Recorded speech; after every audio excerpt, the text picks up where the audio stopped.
Jaime naman, alam mong mali ang ginagawa mo at bilang kaibigan mo ayaw kitang konsentihin. Pare, alam na alam mong bawal tong ginagawa mo sa ating sinumpaang tungkulin. Hindi ba? Oh, bakit mo ginagawa pa rin? Pag-isipan mo mabuti. Hindi ako nagkulang ng payo sa'yo. Bahala ka sa buhay mo. Ay nako. Pare, kumalma ka nga. Labas ka sa ginagawa kong ito. Maging trabaho ko. Labas sa ginagawa ko. Personal ko tong hangarin. Itong gusto kong mangyari. Isa pa, huwag ka nga magbulag-bulagan pare. Pareho nating alam, hindi lang ako ang gumagawa ng ganito.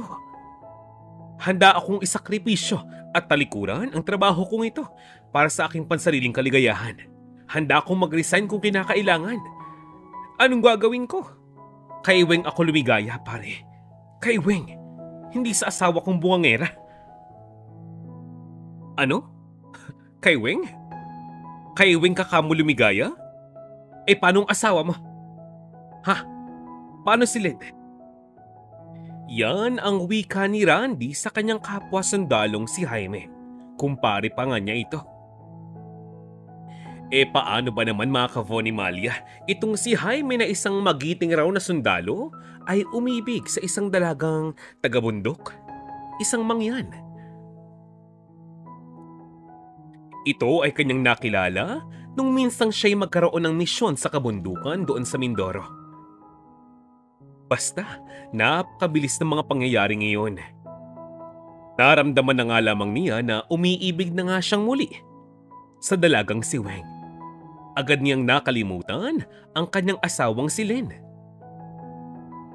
Habang ang kanyang mag-anak ay nasa Batangas City. Ang mag-iinang ito hindi na nga malaman ang gagawin dahil si Jaime abay hindi na nga nagpapadala ng pera, hindi pa nagpaparamdam. Walang tawag, walang text, walang chat na kahit na ano. Dumating pa nga sa punto na itong si Len kumontak na sa mismong hepe nga ni Jaime. Sa punto at pagkakataong ito, ang panganay ni Jaime ay college na. Hindi na nga ito bata. Tila ba meron na nga siyang malaking ideya sa kung ano ang ginagawa talaga ng kanyang ama. Para bang nabasa na nga niya ito sa ilang mga libro at napanood sa ilang mga sine. Lalo na sa mga telebisyon. Na ang sundalong ama ay hindi na nga makakapagpadala ng sustento sa kanyang pamilya, mawawalan pa ng kontak sa mga ito. Hanggang dumating ang araw na hindi na nga talaga ito uuwi sa kanila. Maaari nga namang ito ay bunga lamang ng imahinasyon. Pero aminin nyo, posible yan, hindi ba? Ang totoo niyan, anumang trabaho ng asawa ninyo, doktor, nurse, sundalo man yan o guro, kapag gustong magloko, magloloko. Isang araw, humingi ng permiso ang panganay ni Jaime sa kanyang ina na baka naman maaari siyang payagang bumisita doon sa mga kamag-anak nga nila sa Mindoro. Para kahit papaano ay makapagbakasyon nga doon. Isa pa, baka sakaling magkaroon siya ng balita sa kanyang ama. Napakatagal na nga niyang hindi umuuwi. Napakatagal na nga niyang hindi nagpaparamdam. Kapag ganito ng ganito, baka mapatigil muna ang kanyang kapatid na si Maricel. Ganun talaga. Kailangan magsakripisyo. Ang sabi ng kanyang ina, mabuti pa nga daw at nang masubukan niyang gumawa ng paraan upang magkaroon sila ng ideya kung ano nga bang balita na kay Jaime sa kanyang ama. Baka sakaling makahingi din ng kaunting tulong mula sa mga kamag-anak nga nila doon. Labis ang kalungkutan ni Len dahil sa ginagawa ng kanyang asawa, mapipilitan nga silang patigilin muna ang bunsong anak na si Maricel. Agad namang niyakap ni Joel ang kanyang ina at sinabing gagawa siya ng paraan upang makabawi sa kanila. Alam niyo ba mga ka-Vonimalia, napilitang pang maglabandera itong si Len para lamang matugunan ang ilang mga pangangailangan ng kanyang mga anak.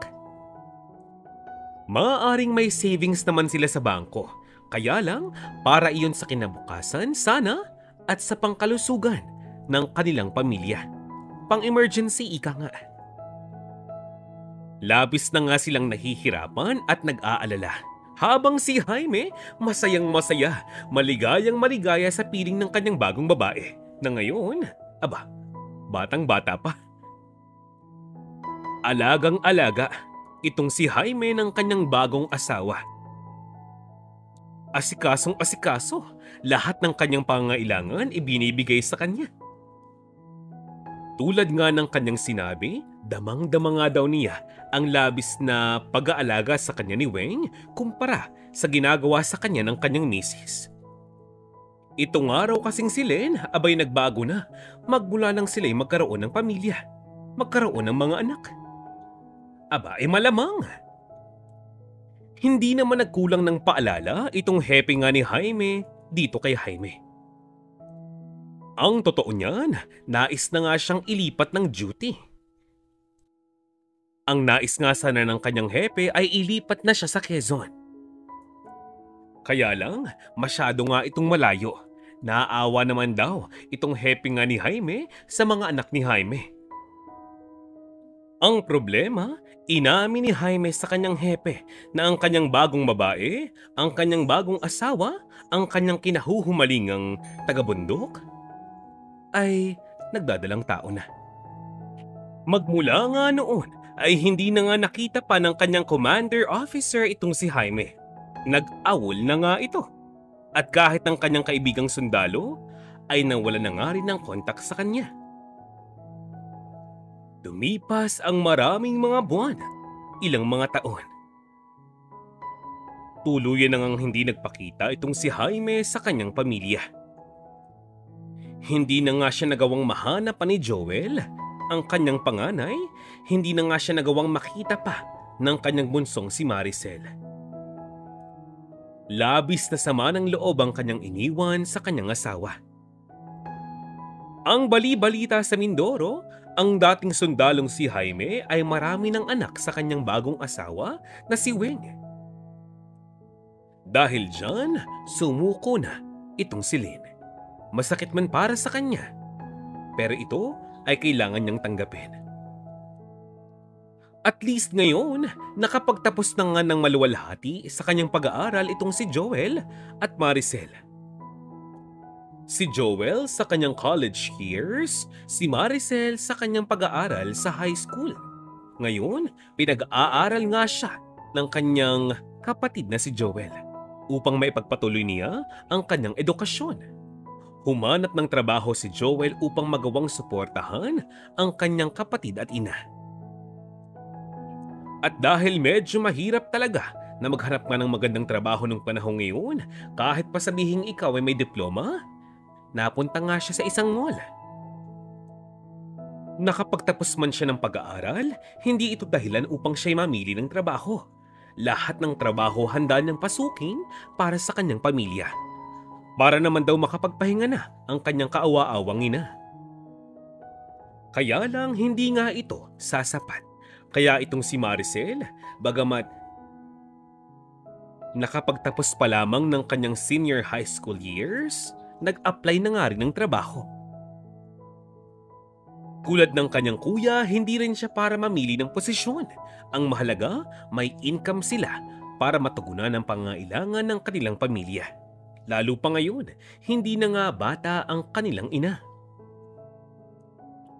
Alam niyo ba, itong si Jaime, 3 na ang anak sa kanyang asawang taga-bundok. Ang buong buhay ni Weng ay umikot lamang dito sa kanyang mga anak, kay Jaime at sa buhay sa bukid. Pero kung iisipin ninyo, paano nga silang nakakasurvive? Wala nang ibang dahilan kundi itong si Jaime. Ginagamit niya ang lahat ng kanyang savings account upang makapag-provide sa kanyang bagong mag-anak. Pero kung tutuusin, hindi naman ito ang kanyang plano.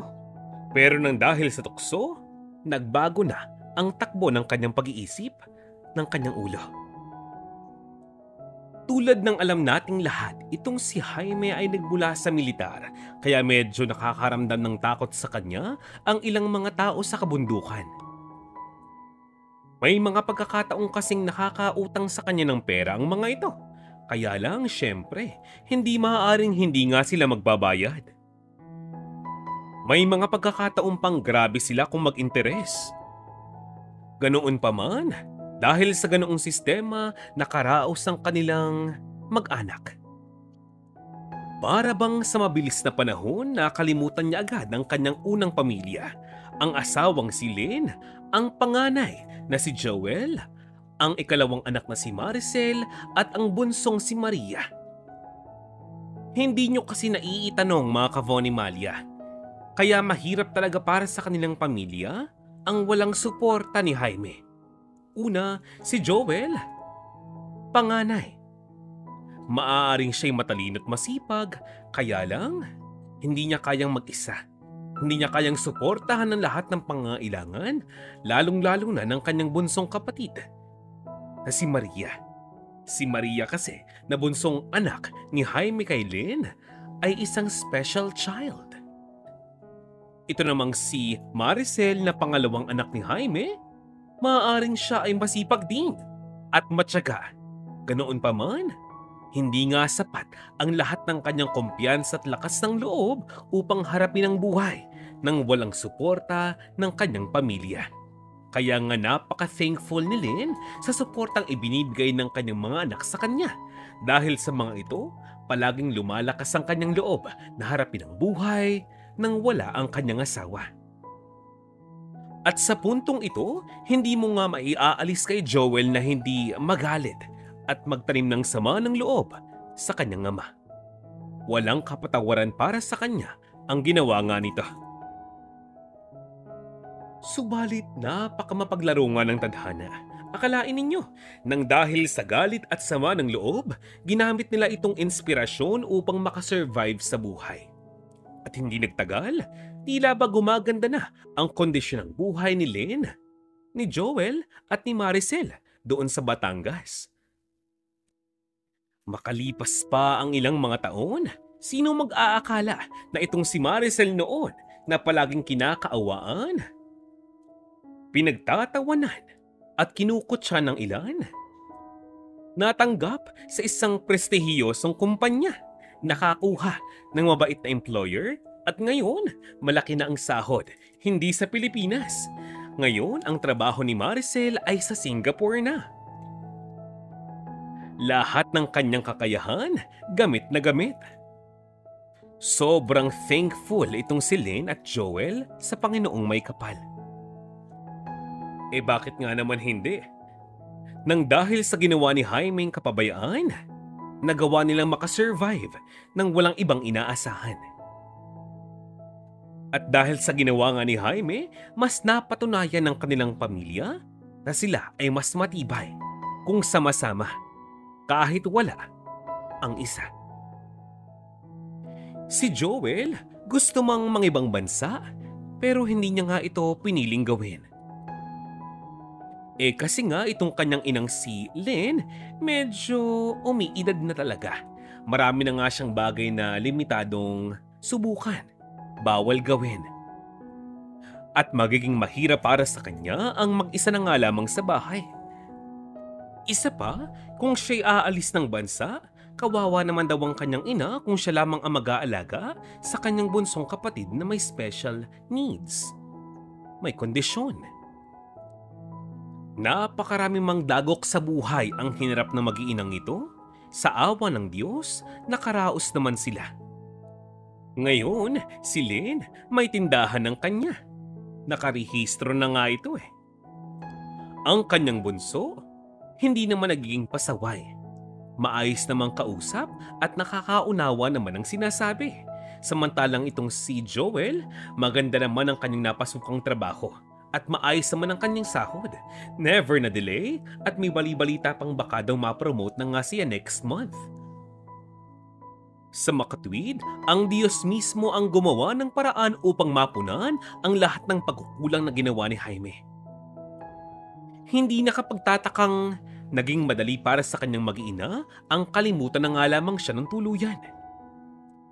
Kung itong si Lynn ay meron ng iniindang kaunting karamdaman sa kanyang katawan dahil sa kanyang edad, aba malamang ganoon din si Jaime. Ngayon itong si Jaime, tila ba limitado na ang kayang gawin ni hindi na nga siya makabangon ng maayos sa kanyang higaan. Ilan sa kanyang mga anak nagkakasakit na. Labas-pasok sa ospital. Maging si Weng nagkasakit na nga rin. Tumindi kasi ang problema nila sa lamok sa lugar na iyon. Hanggang sa ayun, halos naubos na ang laman ng kanyang bank account. Ilan sa may utang kay Jaime, tila ba matagal nang hindi nagpaparamdam, matagal nang hindi nagbabayad. Sa pagkakataong ito, wala nga agad silang malapitan. San lalapit, wala din namang sapat na pera ang pamilya nga ni Weng. Sapat lamang ito para sa kanilang pagkain sa araw-araw at bills na binabayaran buwan-buwan. Nakakaawa dahil kaliitan pa ang mga anak ni Jaime. Ni hindi pa nga nakakapag-aral ng maayos at diretsyo. Masyadong mahina ang resistensya ng katawan ng mga batang ito. Ang sabi ng ibang mga nakakatanda doon ay baka nga naman karama nga ito nitong si Jaime dahil sa ginawa niyang pag-iwan sa kanyang tunay na pamilya. At dyan na nga nagsimula ang sunod-sunod na kahirapan sa buhay ni Jaime. Nakaranas na nga siya ng ibang mga karamdaman habang siya'y tumatanda, palala ito ng palala. Mabuti na nga lamang at itong si Weng, medyo malakas pa ang katawan. Banat ang kanyang katawan sa trabaho, kaya nagagawang itaguyod pa rin ang kanyang mga anak. Hindi nagtagal, tila ba nawala na nga ng silbi itong si Jaime sa kanyang bagong pamilyang ito. Isang araw itinakas ni Weng ang kanyang mga anak at iniwan na nga lamang sa kabundukan itong si Jaime. Nang iwan itong si Weng ang kanyang asawang si Jaime, tila ba nawala na nga siya ng halaga sa lugar na iyon. Dumating sa pagkakataong pinalayas na nga siya ng ilang mga katutubo sa bundok na iyon. Tutal, wala naman siyang alam na gawa't trabaho. Mahina na ang kanyang katawan at wala na nga siyang silbi. Marami man siyang pautang, ni hindi na nga niya kilala ang mga ito. Ngayong wala na nga siyang ibang pupuntahan, saka lamang niya maiisipan kung kamusta na ang kanyang unang pamilya. Kamusta na nga kaya si Lynn, ang kanyang mga anak? Kamusta na nga kaya ang buhay ng mga ito? Ewan ko ba pero nagawa niya nga ng paraan na makasakay ng barko, ng roro, at nakauwi nga siya ng Batangas. Kahit na kung tutuusin, napakalapit lamang ng Mindoro sa Batangas, pero paribhasa nga itong si Jaime ay nagtatago ng matagal na panahon. Hindi siya natagpuan ng kanyang unang pamilya. Tapos ngayon, siya ang uuwi. Siya ang babalik na mag-isa na para bang wala siyang ginawang mali? Aba naman. Mula sa di kalayuan kanyang natanaw ang kanilang bahay. Nagulat nga ito sa kanyang nakita. May malaking tindahan nga sa harapan nito at ang kanilang bahay na dati ay kahoy lamang, ngayon sementado na. May gate pa. Halatang maganda na ang buhay ng kanyang iniwang pamilya. Nagdalawang isip pa nga itong si Jaime sa kanilang pintuan. Matagal siyang paikot-ikot sa harapan nga ng bahay. Pero alam niyo ba, walang nakakakilala sa kanya. Walang nakakapansin sa kanya. Palibhasa nga itong si Jaime ay matanda na. Malaki ang kanyang ipinayat, medyo mahaba na nga ang kanyang buhok, at para bang umaalingasaw na ang kanyang amoy. Sa kanyang pagmamatsyag, nakita nga niyang may isang magandang sasakyan ang tumigil sa harapan mismo ng kanilang tahanan. Agad siyang tumago sa likuran ng isang malaking punong kahoy. Ang bumaba sa kotse ngayon ay si Joel, ang kanyang panganay na anak.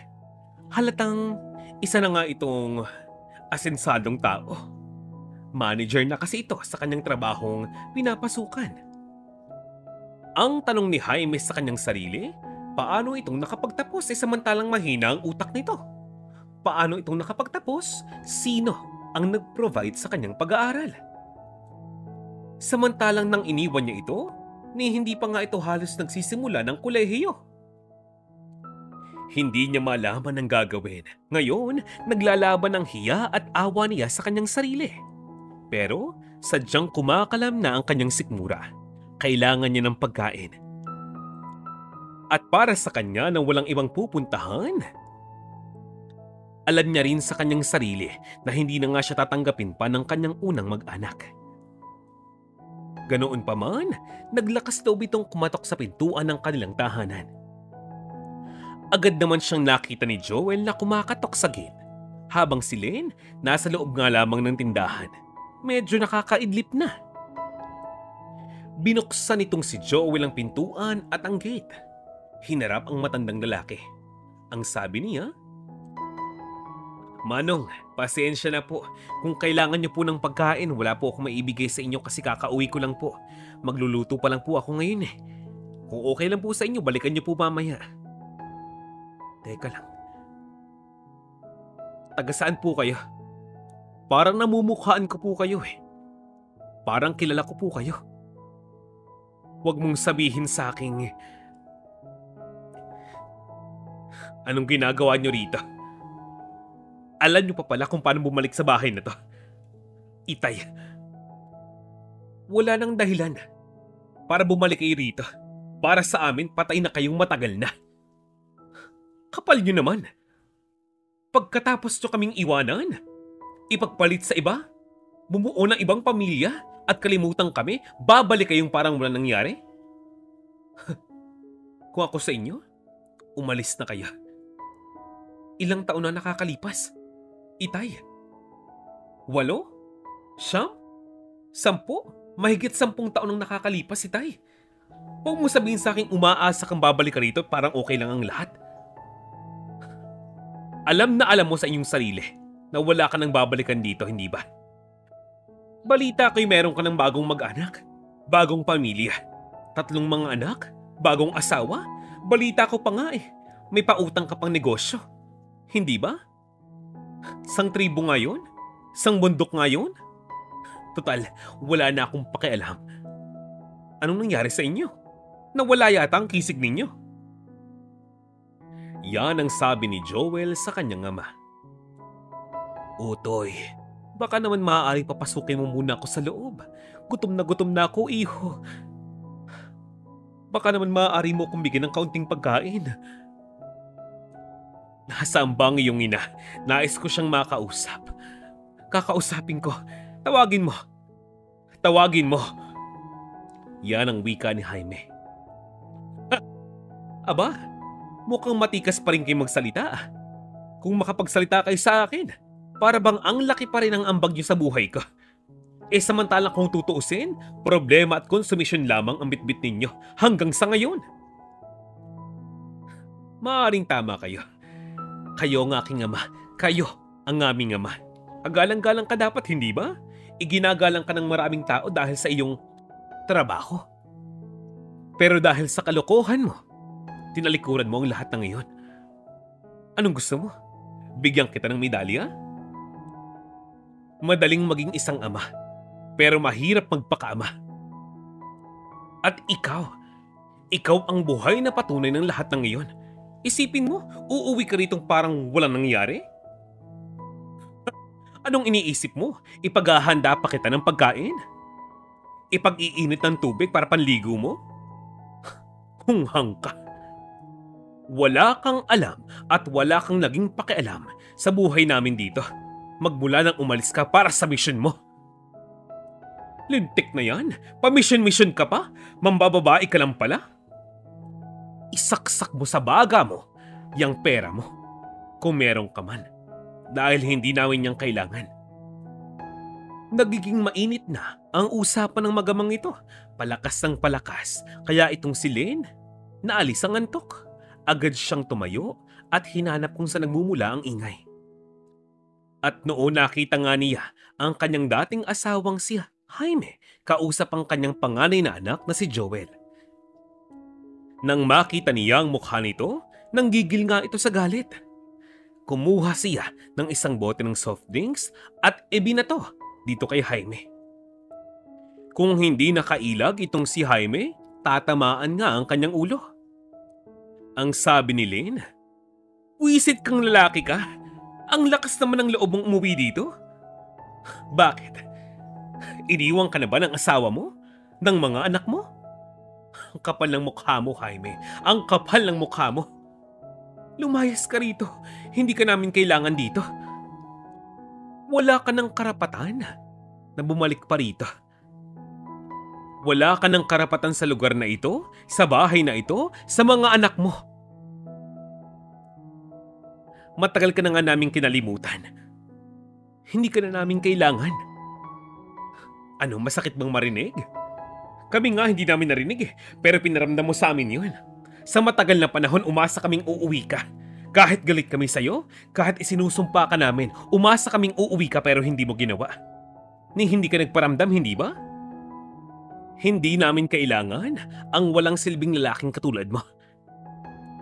Damang-dama ni Jaime na hindi na nga siya kailangan ng kanyang unang pamilya. Dahil sa lahat ng sinabi nitong si Joel at ni Lynn, napatakbo na ngang palayo itong si Jaime. Maaaring masakit para kay Jaime ang mga bagay na kanyang narinig pero hindi niya masisisi ang kanyang unang pamilya. Ano nga bang kanyang magagawa ay tunay naman ang kanilang mga naturan. Kung sa bagay, tunay nga namang napabayaan niya ang kanyang pamilya. Nagpadala ito sa tawag ng tukso at laman.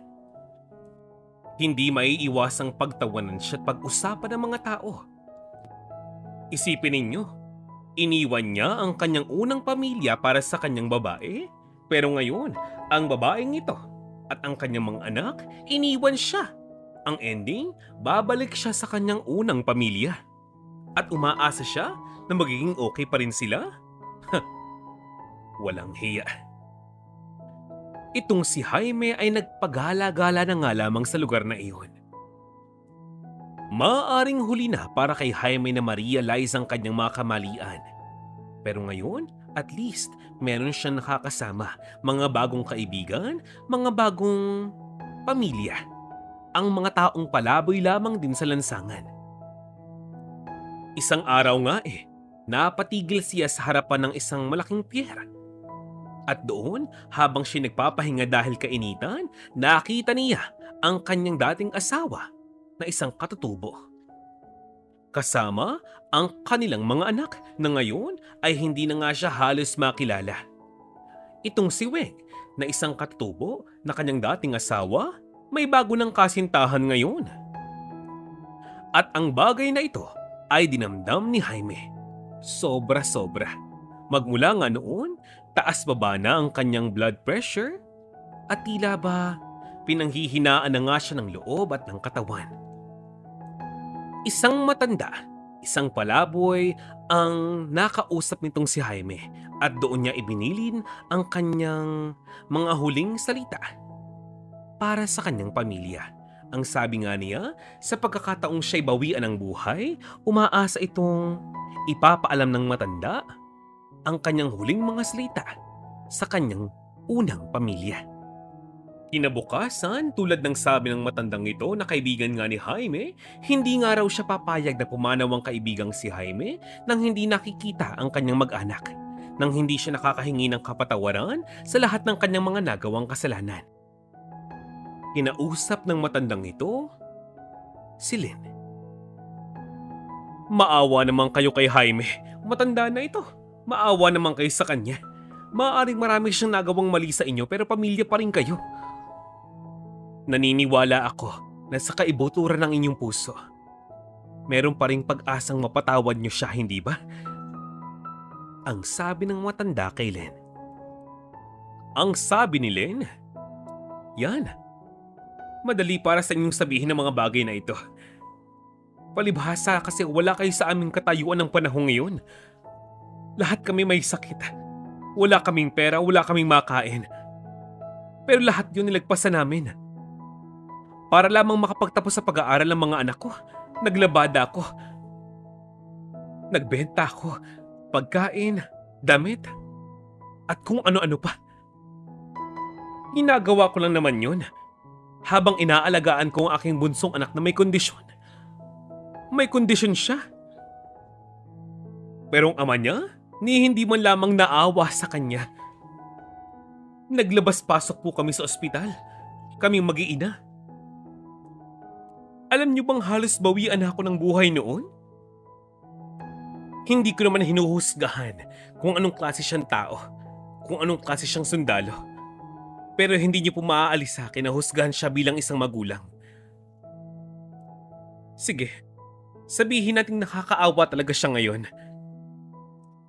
Maaaring kahabag-habag talaga ang kanyang kondisyon. Pero Manong, huwag niyo pong hilingin sa amin ang bagay na kanyang ipinagkait na ibigay matagal ng panahon. Kung pera ang kailangan niya, ibibigay po namin sa kanya. Tanggapin niyo po ito. 10,000 piso. Tutal, ang concern niyo naman ay si Jaime lamang, hindi ba? Ibinibigay ko po sa inyong bagay na ito. Ipinagkakatiwala ko po sa inyo. Dalhin niyo po ang perang ito, wag na po kayong mahiya, umalis na po kayo, utang na loob. Dahil baka abutan pa po kayo ng panganay kong anak. Magpasalamat po kayo. At ako ang nakausap ninyo kasi kung hindi, kahit piso hindi kayo maaambunan. Hindi kayo mabibigyan. Wala nang naisagot pa ang matandang kaibigan ni Jaime. Gamit ang perang galing kay Len, dinala sa ospital ng matandang ito si Jaime. Nakabili na nga ito ng tamang gamot para dito. Kaya lang, bilang na nga ang kanyang mga araw. Pagkatapos lang ng halos 3 buwan, bumigay na ang katawan ni Jaime. Nang bawian ng buhay itong si Jaime, muling nagpuntang matandang ito sa bahay ni Lynn. At inako naman ni Joel ang lahat ng gastusin para sa burol at libing ng kanyang ama. Ang totoo niyan, ginawa lamang niya ito dahil ito ang hiling sa kanya ng kanyang ina. Tulad ng huling mensahe nga nitong si Joel sa kanyang ama bago ito mailibing, hindi niya nga raw ito gagayahin kahit na kailan. Hindi niya ipagpapalit kahit na kailan ng kanyang pamilya sa kahit na anong bagay sa mundo. Pera man yan, kayamanan o tukso. Kanya nga raw sisiguraduhin na hindi siya matutulad sa kanyang ama. Hindi niya iiwan o papabayaan ang kanyang pamilya. Pasakit man tanggapin pero yun ang totoo. Maaaring hanggang sa puntong ito, ang galit at sama ng loob ay nasa puso pa rin ni Joel. Pero tulad ng sabi nga nila, time will tell. Maaaring papatawarin din niya ang kanyang ama, hindi man ngayon, pero sa tamang panahon. At dito na nga po nagwawakas ang ating istorya ngayong araw na ito. Maraming salamat po. Shout out time mga Kavonimalia, binabati ko po si Miss Josefina Fuelias, Sonia Arcala, Maria Luz Manguera, Daily Nabor, Alona Eusebio, Christopher Almario, Elma Flores at Presi Katsia, kasama sina Miss Princess Rocker, Rosie Garcia, Kayla Tamayo, Raymando Figueroa, Maria Manansala, Stella Bables at Evangeline Scubert. Mga Kavonimalia, kung medyo nabitin po kayo sa ating storya ngayong araw na ito, napakaraming storya pa ang naghihintay sa inyo. Check the other videos. Nais ko po kayong mabati, kaya kung pwede lang po sana, iwan nyo po ng komento at suhestyon, mga mensahe ang ating comment section. Ako na pong bahala dyan. Hindi ko man kayo mabati lahat, asahan yung babalikan ko yan. Maraming